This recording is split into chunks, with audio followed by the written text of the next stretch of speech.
Hello everyone, আমি Pamela আর পামেলাস ক্রিয়েশনের একটা নতুন ভিডিওতে আপনাদের সকলকে স্বাগত। আর আজকে আমি নিয়ে এসেছি চিংড়ি মাছের একটা দুর্দান্ত রেসিপি নিয়ে। এখানে দেখুন চিংড়ি মাছগুলোর সাইজগুলো কতটা বড় বড়। আপনারা এটা যে কোনো ধরনের সাইজের চিংড়ি মাছেতেই করতে পারবেন, যে কোনো সাইজের চিংড়ি মাছেতে এই রেসিপিটা করতে পারবেন।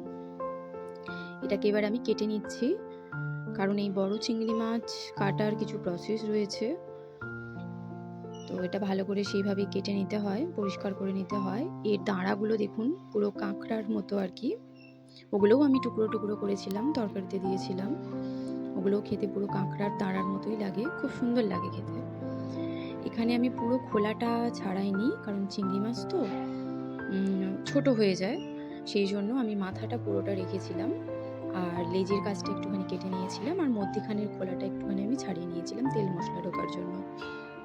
এবার এখানে আমি পিঠের মধ্যে যে একটা কালো মতো যে একটা এই মতো থাকে চিংড়ি মাছের সুতো টাইপের তাই থাকে আর কি, ওটা অবশ্যই বার করে নেওয়া দরকার। ছোট চিংড়ির তো ওটা বোঝা যায় না, কিন্তু বড় চিংড়ির কিন্তু ওটা অবশ্যই বার করা দরকার। সে কারণে ওটা আমি বার করে নেব। দেখুন ওটা এই যে বেরিয়ে গেছে, লম্বা একটা সুতো টাইপের। এরপরে পরের আর একটা চিংড়ি মাছ আমি ছাড়িয়ে নিচ্ছি, আর এই দাঁড়াগুলোকে আমি কেটে নেব। আর অনেকেই তো চিংড়ি মাছের মালাইকারি খেয়েছেন বা চিংড়ি মাছের অনেক রকম রেসিপি খেয়েছেন, তো এইভাবে একবার দই চিংড়ি বানিয়ে খেয়ে দেখবেন। এতে এক্সট্রা কিছুই লাগে না, ঘরের যা উপকরণ আছে সেটা দিয়েই বানানো যাবে। টক দই তো আমাদের অনেকের ঘরেই সবসময় থাকে, বা যাদের না থাকলেও তারা টক দইটা অ্যাভেলেবেল সবসময় পাওয়া যায়, কিন্তু নারকেলটা কিন্তু সবসময় আমাদের ঘরে অ্যাভেলেবেল থাকে না। সে কারণে এইভাবে একবার বানিয়ে খেয়ে দেখবেন। একবার বানিয়ে দিলে বাড়ির লোক বারবার এটা বানাবার কথা বলবো অবশ্যই। আর এখানে আমি দাঁড়াগুলোকে আগে ভেজে নিচ্ছি।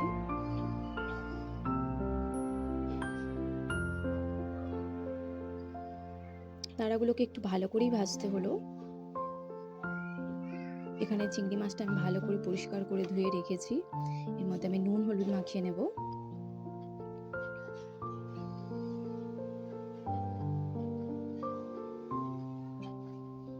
ভালো মতো করে নুন হলুদ মাখিয়ে এবার এটা আমি তেলে ছেড়ে দেবো। এই চিংড়ি মাছগুলোর একটাই একটা সমস্যা থাকে, যেটা হলো মাথা থেকে ধড়টা ছেড়ে যায়, আলাদা হয়ে যায়। আমারও দু একটা হয়ে গিয়েছিল ওরকম, অনেক সাবধানে এটাকে উল্টাতে পাল্টাতে হয়।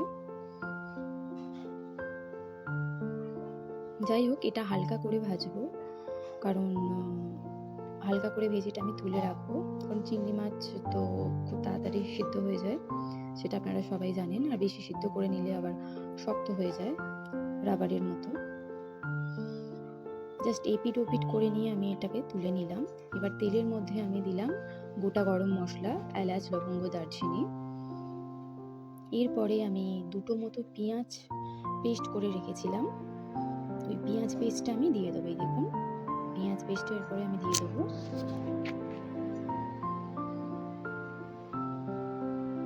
আর পেঁয়াজ পেস্টটা দিয়ে ভালো করে এটা ভাজা ভাজা করতে হবে, কারণ পেঁয়াজ বাটা একটু ভাজা হতে দেরি লাগে।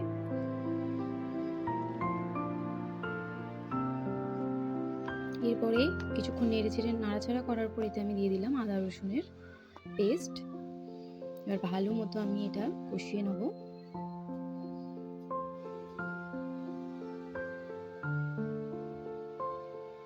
এরপরে আমি একে একে দেবো 1 চামচ জিরের গুঁড়ো, 1 চামচ ধনের গুঁড়ো আর লঙ্কার গুঁড়ো এতে আমি অ্যাড করব।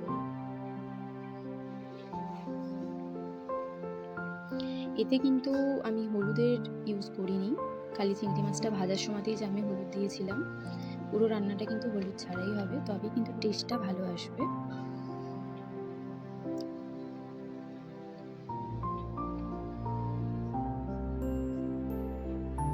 এরপরে আমি ফেটিয়ে রাখা, একটু বেশি পরিমাণে দই লাগবে, ফেটিয়ে রেখেছিলাম আমি দইটাকে, প্রায় 150 গ্রামের একটু কম ছিল। এবার লো ফ্লেমে এবার আমি দইটা দিয়ে দিলাম, কারণ হাই ফ্লেম এখন করে দিলে দইটা কেটে যাওয়ার সম্ভাবনা রয়েছে। লো ফ্লেমে এবার এটাকে আমি ভালো করে তেল ছেড়ে আসছে। তেল ছেড়ে গেছিলো মশলাটা থেকে।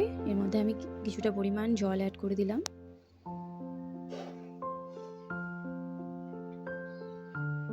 এরপর আমি মাছগুলো, ভেজে রাখা মাছগুলো একে একে এর মধ্যে দিয়ে দেবো। এর মধ্যে নুন মিষ্টিটা আপনারা আপনাদের আন্দাজ মতো অবশ্যই দিয়ে দেবেন। এই রেসিপিটা খুব একটা ঝাল কিন্তু হয় না। আর এখানে আমি দাঁড়াগুলোও দিয়ে দিলাম, এগুলোও ফুটবে।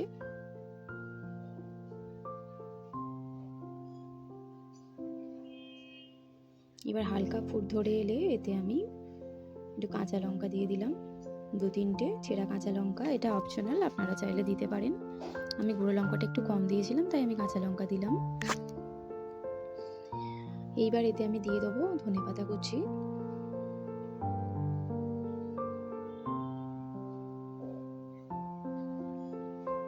আর দিয়ে দেবো একটু কাসুরি মেথি। কাসুরি মেথিটা দিলে দারুণ গন্ধ একটা আসে, বিশেষ করে এই রেসিপিটা একটা আলাদাই মাত্রা এনে দেয় কাসুরি মেথিটা। তো আপনাদের ঘরে থাকলে আপনারা অবশ্যই এটা ইউজ করবেন, না থাকলে ধনেপাতা দিয়ে হয়ে যাবে। এরপরে আমি গরম মশলা দিয়ে দিলাম।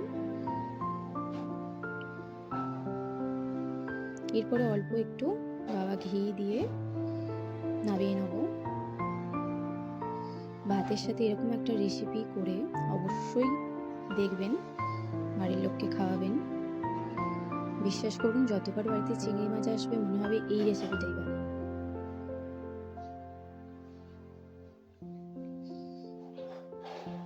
দেখুন আমার চিংড়ি মাছের রেসিপি রেডি, দই চিংড়ি। এবার আমি নামিয়ে নিলাম। আর আমার ভিডিওগুলো ভালো লাগলে অবশ্যই লাইক শেয়ার করে দেবেন, আর ফলো করতে ভুলবেন না। আজকের মতো টাটা।